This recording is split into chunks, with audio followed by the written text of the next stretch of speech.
Ja, nein, Frage. Hallo, willkommen zu Tashmin Nur. Ich bin Tashmin und ich lerne Deutsch.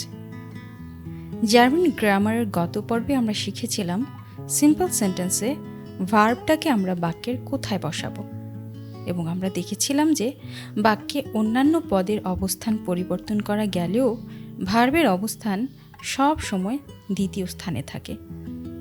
প্রশ্ন ছিল, verb কি কখনোই সামনে আসে না? আজ সেটারই উত্তর খুঁজব। চলুন কথা না বাড়িয়ে শুরু করা যাক। Los geht's! ভার্ব কি কখনো এক নম্বরে আসে? চলুন শুরুতেই কয়েকটা উদাহরণ দেখি। আমি আপনাকে প্রশ্ন করছি, তোমার বাবা কি একজন doctor? Is your father a doctor? এই প্রশ্নের উত্তরে আপনি কি বলবেন? আপনি নিশ্চয় বলবেন না, আমার বাবার নাম কফিল উদ্দিন। আপনি বলবেন, হ্যাঁ, তিনি একজন ডাক্তার। অথবা বলবেন, না, তিনি ডাক্তার নন। এরপর আপনি যদি জানাতে চান আপনার বাবা কী করেন, আপনি হয়তো অতিরিক্ত ইনফরমেশন যোগ করবেন, যে তিনি একজন শিক্ষক বা অভিনেতা বা ব্যাংকার ইত্যাদি যে কোনো কিছু। একই রকমভাবে আমি যদি জিজ্ঞেস করি, তুমি কি ভাত খাচ্ছ? Are you eating rice? আপনি হয় বলবেন, হ্যাঁ, আমি ভাত খাচ্ছি, নয়তো বলবেন, না, আমি ভাত খাচ্ছি না। ঠিক তেমনিভাবে সে কি চিঠি লিখছে? Is he writing a letter? উত্তর হবে, হ্যাঁ, সে চিঠি লিখছে, নয়তো না, সে চিঠি লিখছে না। লক্ষ্য করুন, তিনটি প্রশ্নের উত্তরেই হ্যাঁ অথবা না দিয়ে উত্তর শুরু করতে হচ্ছে। আপনি যদি এমনকি বাকি অংশ নাও বলেন, তাহলেও কোনো সমস্যা নেই, কারণ শুধু হ্যাঁ বা না দিয়েই উত্তরটি দেয়া যাচ্ছে। এই ধরনের বাক্যগুলোকে ইংরেজিতে বলে ইয়েস নো কোয়েশ্চেন, এবং জার্মানে ইয়া নাইন ফ্রাগে। ইয়া মানে ইয়েস, নাইন মানে নো। ইয়া নাইন ফ্রাগে, ইয়েস নো কোয়েশ্চেন। এখন ইংরেজি তিনটি বাক্যের প্যাটার্ন লক্ষ্য করুন। আমরা জানি যে সাধারণ ইংরেজি বাক্যে সাবজেক্টের ঠিক পরেই ভার্বের অবস্থান থাকে, কিন্তু এই তিনটি বাক্যেই তারা পরস্পরের স্থান পরিবর্তন করেছে।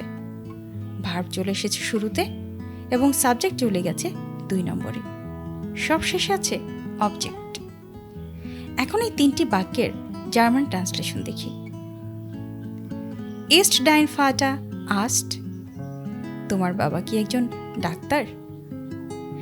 জার্মান বাক্যে প্রফেশনের নামের আগে সাধারণত কোনো আর্টিকেল ব্যবহৃত হয় না, তাই ইস্ট ডাইন ফাটা আইন আস্ট না লিখে আমরা লিখেছি ইস্ট ডাইন ফাটা আস্ট। জার্মান আর্টিকেল নিয়ে ইতোমধ্যে একটি পর্ব দেওয়া হয়েছে, চাইলে দেখে নিতে পারেন। দ্বিতীয় বাক্য, ইস্ট ডু হাইস, তুমি কি ভাত খাচ্ছ? তৃতীয় বাক্য, schreibt er einen Brief, সে কি চিঠি লিখছে? এবার জার্মান ট্রান্সলেশনগুলো লক্ষ্য করুন। বাক্যগুলোর ভার্ব যথাক্রমে ইস্ট, ইস্ট এবং schreibt।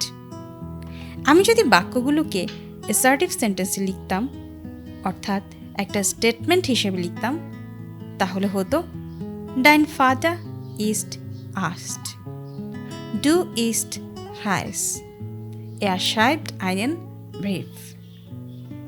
অর্থাৎ ভার্বের অবস্থান হতো 2 নম্বরে এবং সাবজেক্ট থাকতো 1 নম্বরে। কিন্তু দেখতে পাচ্ছেন, আমি যখনই হ্যাঁ বা না বাচক প্রশ্ন লিখছি, তখনই বাক্যগুলোর ভার্ব ঠিক ইংরেজির মতনই 1 নম্বর পজিশনে চলে যাচ্ছে এবং সাবজেক্ট এসে যাচ্ছে ভার্বের ঠিক পরেই 2 নম্বরে। এটাই ইয়েস নো কোয়েশ্চেন বা ইয়া নাইন ফ্রাগের সাধারণ নিয়ম। স্ট্রাকচারটি তাহলে কি দাঁড়াবে? Verb plus subject plus object. Homework, ঠিক এই স্ট্রাকচার মাথায় রেখে নিচের বাক্যগুলো থেকে ইয়া নাইন ফ্রাগে বের করুন। শুরুতে বাক্যটি কারেক্ট অর্ডারে সাজান, মানে অ্যাসার্টিভ সেন্টেন্স তৈরি করুন, তারপর সেখান থেকে ইয়া নাইন ফ্রাগে বের করুন। পরবর্তী পর্বে আমরা শিখব শুধু হাঁ অথবা না দিয়ে যেসব প্রশ্নের উত্তর দেওয়া যায় না সেগুলো কিভাবে তৈরি করতে হয়। আজ এই পর্যন্তই। ভিডিওটি ভালো লাগলে লাইক দিন, শেয়ার করুন, কমেন্ট করুন এবং চ্যানেলটি সাবস্ক্রাইব করে আমাকে নতুন নতুন কন্টেন্ট তৈরিতে উৎসাহিত করুন। ভালো থাকুন, সুস্থ থাকুন এবং বাসায় প্র্যাকটিস করতে থাকুন। Dankeschön, tschüss.